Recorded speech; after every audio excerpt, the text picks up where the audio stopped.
ইন্নাল্লাহ ইয়ারফাউ বিহাযাল কিতাব।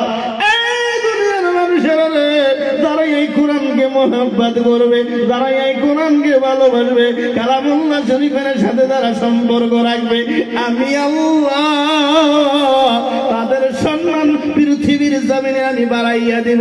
একবার চিল্লাইয়া বলা যাবে নি ভাই সুবহানাল্লাহ? কি বাড়াইয়া দিব? সম্মান বাড়াইয়া দিব। কালামুল্লাহর সাথে সম্পর্ক রাখলে আল্লাহ কি বাড়াইয়া দিব? ইরফাউ বিহাযাল কিতাব, আপনার সম্মান এই কিতাবে বাড়াইয়া দিব। আরো জোরে বলি সুবহানাল্লাহ।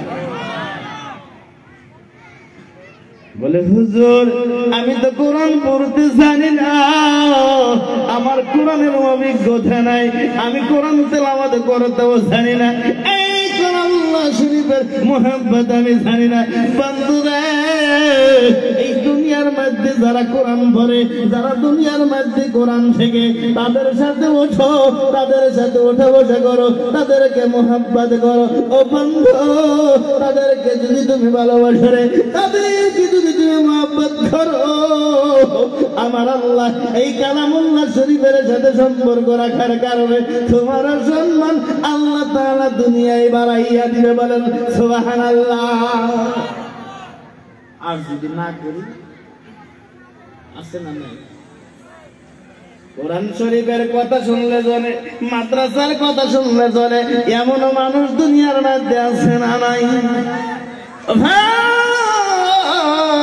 খারাপ পাবেন না, অনুরোধ করে বলবো বাইরে নবী বলে দিলেন, এই দুনিয়ার মধ্যে যারা কোরআন থেকে বিমুখ হবে, কোরআন থেকে দূরে থাকবে, কোরআন থেকে দূরে থাকবে, কোরআন থেকে দূরে থাকবে, কোরআন থেকে দূরে চলে যাবে, আমার নবী বলে দিলেন, ঘোষণা করে দিলেন, তাদের পৃথিবীর জমিনের মধ্যে সম্মান বাড়বে না, তাদের সম্মান লাহে লাহে নিচের দিকে চলে যাবে।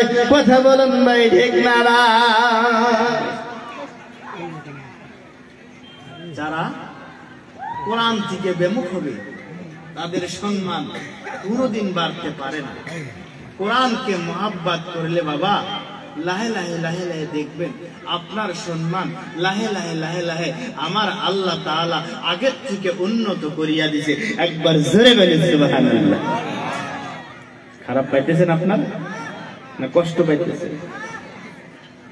ও ভাই, আল্লাহ রাব্বুল আলামিন বলেন, দুনিয়ার মানুষেরা রে, আমি আল্লাহ তোমাদেরকে বলে দিলাম, তোমরা পৃথিবীর জমিনের মধ্যে মুসলমান হও। আল্লাহ তাআলা সূরাতুল আহজাবের মধ্যে ঘোষণা করে দিলেন, তোমরা মুসলমান হও। আল্লাহ তাআলা 10টা গুণের কথা বলে দিলেন, ইন্নাল মুসলিমিনা ওয়াল মুসলিমাত, মুসলমান বান্দা বান্দে, ও ভাই মুসলমান বান্দা বান্দি আল্লাহ বলেন। তাহলে কি মুসলমান বললেই মুসলমান হওয়া যায়নি? শুধুমাত্র মাছ খালে মাংস খালে মুসলমান হওয়া যায়নি, মাঝে মাঝে মাথায় টুপি পরলে মুসলমান হওয়া যায়নি, মাঝে মাঝে জুমার নামাজ পড়লে মুসলমান হওয়া যায়নি, মানুষ মরে গেলে জানাজার মধ্যে শরীক হলে মুসলমান হওয়া যায়নি, মাসের মধ্যে ঈদের নামাজ পড়লে মুসলমান হওয়া যায়নি। না বাবা না, মুসলমান হওয়ার জন্য আমার আল্লাহ আপনাদেরকে জানিয়ে দিলেন, দুনিয়ার মধ্যে 1 নম্বর হলো আমি আল্লাহর বিধান কালামুল্লাহ শরীফের প্রতি মুহাব্বত রাখো, আমি কালামুল্লাহ শরীফের সংবিধান অনুযায়ী জীবন কাটাও। 1 নম্বর হলো কিতাবুল্লাহ, 2 নম্বর হলো সুন্নাত রাসূলুল্লাহ। এই দুটা বস্তুর উপরে ঈমান রাখবে, মুহাব্বত করবে, আমার আল্লাহ তাদের কি দুনিয়ার মধ্যে মুসলমান বলবে। আল্লাহ তাআলা বলে দিলেন, এ দুনিয়ার মানুষেরা শোনো শোনো শোনো, আমি তোমাদেরকে বললাম, তোমরা যতক্ষণ পর্যন্ত প্রকৃত মুসলমান না হবা, যতক্ষণ পর্যন্ত তোমরা প্রকৃত মুসলমান না হবা, ততক্ষণ পর্যন্ত মৃত্যুর আশা তোমরা করিও না। কি বললে? যতক্ষণ পর্যন্ত তোমরা মুসলমান না হওয়া, ইয়া আইয়ুহাল্লাযীনা আমানুত্তাকুল্লাহ, আমি আল্লাহ এক নম্বর তোমাদেরকে বলে দিলাম, আমি আল্লাহ রাব্বুল আলামিনকে এক নম্বর ভয় করো। বিশ্বাসী মুমিন বান্দা বান্দিরা, আমি আল্লাহকে তোমরা দুনিয়ার মধ্যে ভয় করো। আল্লাহ তাআলা এই কথা বলার পরে বলেন, ও বান্দা, আমি আল্লাহ তাআলা আরো তোমাদেরকে বলি, যতক্ষণ পর্যন্ত তোমরা প্রকৃত মুসলমান না হবা, ততক্ষণ পর্যন্ত তোমরা মৃত্যুবরণ করিও না, তোমরা মৃত্যুর আশা করিও না। কথায় কথায় বলি না যে আল্লাহ তাআলা এত বালা মুসিবত দিছে, মরে গেলি ভালো হয়, কিন্তু মনে রাখবে মরলে যে পার পাবেন সেটা কিন্তু কোনো নিশ্চয় নাই। দুনিয়ার শাস্তি আর কি শাস্তি, মুসলমান না হয়ে যদি মারা যায় কবরে এর থেকে ভয়ঙ্কর শাস্তির সম্মুখীন হতে হবে। কথা বলুন ঠিক না? ও ভাই, আল্লাহ রাব্বুল আলামিন জানিয়ে দিলেন দুনিয়ার মানুষেরা, তোমরা দুনিয়ার মধ্যে প্রকৃত মুসলমান হয়ে মরো। আমার আল্লাহ তাআলা বলে দিলেন, তোমরা দুনিয়ার মধ্যে ইমানদার হয়ে দুনিয়ার থেকে বিদায় হবা। এক নম্বর মুসলমান বলো, দুই নম্বর তোমরা ইমানদার হবা। আল মুমিনিনা ওয়াল মুমিনাত, তোমরা যদি মুমিন হইয়া যাও রে, তোমরা যদি মুমিন হতে পারো, মুমিন যদি হয়ে যাও, এবার বলবেন মুমিন কারা? মুমিন হওয়ার জন্য আপনার উপরে 7টা বস্তুর উপরে আপনার ঈমান রাখতে হবে, বিনা শর্তে বিনা কথা। এই 7টা বস্তুর উপরে আপনার মন মস্তিষ্ক রাখতে হবে। এক নম্বর হলো আমানতু বিল্লাহি ওয়া মালাইকাতিহি ওয়া কুতুবিহি ওয়া রাসূলিহি ওয়াল ইয়াউমিল আখির ওয়াল কদরি খাইরিহি ওয়া শাররিহি মিনাল্লাহি তাআলা ওয়াল বা'স বা'দাল মাউত। আল্লাহ তাআলা আপনি সর্বপ্রথম বলতে হবে, আল্লাহ আপনার উপরে ঈমান আনছি, কোন শর্তে আমরা আনি নাই, কোন লোভে আমরা আনি নাই। আপনাকে বিনা শর্তের মধ্যে আপনাকে বিশ্বাস করেছে, কোন দুনিয়ার লোভে আমরা আনি নাই। আল্লাহ দুনিয়ার মধ্যে যত বালা আসুক না কেন, কোন বালার দিকে না তাকাইয়া, কোন মুসিবতের দিকে না তাকাইয়া, আল্লাহ আমরা তোমার উপরে ঈমান আনছি। ও আল্লাহ, আর ঈমান আনছি আল্লাহ তোমার চারখানা আসমানি কিতাব আছে, তার উপরে ঈমান আনছি। আল্লাহ তোমার পাঠানো ফেরেশতার উপরে আমরা ঈমান আনছি। আল্লাহ ওই আখিরাতের দিনের উপরে আমার ঈমান আনছি। শুধু তাই না, আমাদের তাকদীরের মধ্যে যা আছে, ভালো আছে মন্দ আছে, তার উপরেও আমরা ঈমান আনছি। কোনো সন্দেহ করি নাই, কোনো আমরা অবদান দেই নাই। আল্লাহ তুমি আমার তাকদীরের মধ্যে ভালো দিয়েছো, তো আমরা মেনে নিয়েছি। আমার তাকদীরের মধ্যে মন্দ দিয়েছো, তো আমরা মেনে নিয়েছি, আরো মেনে নিয়েছে। আল্লাহ এই কঠিন কিয়ামতের দিন হাশরের ময়দানে আমরা দুনিয়া থেকে বিদায় হয়ে যাওয়ার পরে আবার যে পুনরায় আপনি আমাকে উঠাবেন, তার উপরে আমরা বিশ্বাস রেখেছি। কথা বলুন ঠিক না? এগুলা যদি আমরা মানতে পারি, তাহলে আপনাকে ইমানদার বলা হবে, আপনি একজন মুমিন হতে পারবে। এগুলা থাকতে হবে।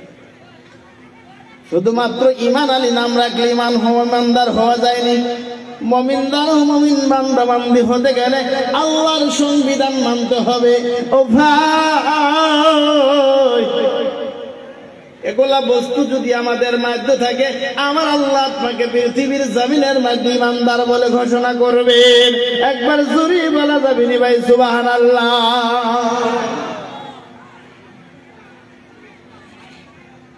আমার মুসলমান ভাইরা,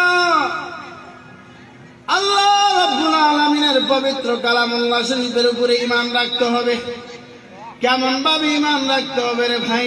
বিনা শর্তে, বিনা কথায়, কোনো প্রশ্ন না করিয়া, কোনো বিধাবত না করিয়া, আল্লাহর কালামুল্লাহ শরীফ যেখানে আসবে, আল্লাহর কালামুল্লাহ শরীফের শব্দ যেখানে আসবে, ওখানে কোনো প্রশ্ন করা যাবে না, ওখানে কোনো প্রশ্ন থাকবে না। বলে আল্লাহর বিধানের কথা আসছে, ডাইরেক্ট আমরা মেনে নিব। কথা বলেন ভাই, ঠিক না? নাই যারা কালামুল্লাহ শরীফের উপরে কোনো প্রশ্ন করবে না, যারা কালামুল্লাহ শরীফের উপরে কোনো প্রশ্ন করবে না, যারা নখ উঠাইবে না আমার আল্লাহর কাছে, তারাই হলো প্রকৃত ঈমানদার। একবার জোরে বলা যাবে নি ভাই সুবহানাল্লাহ?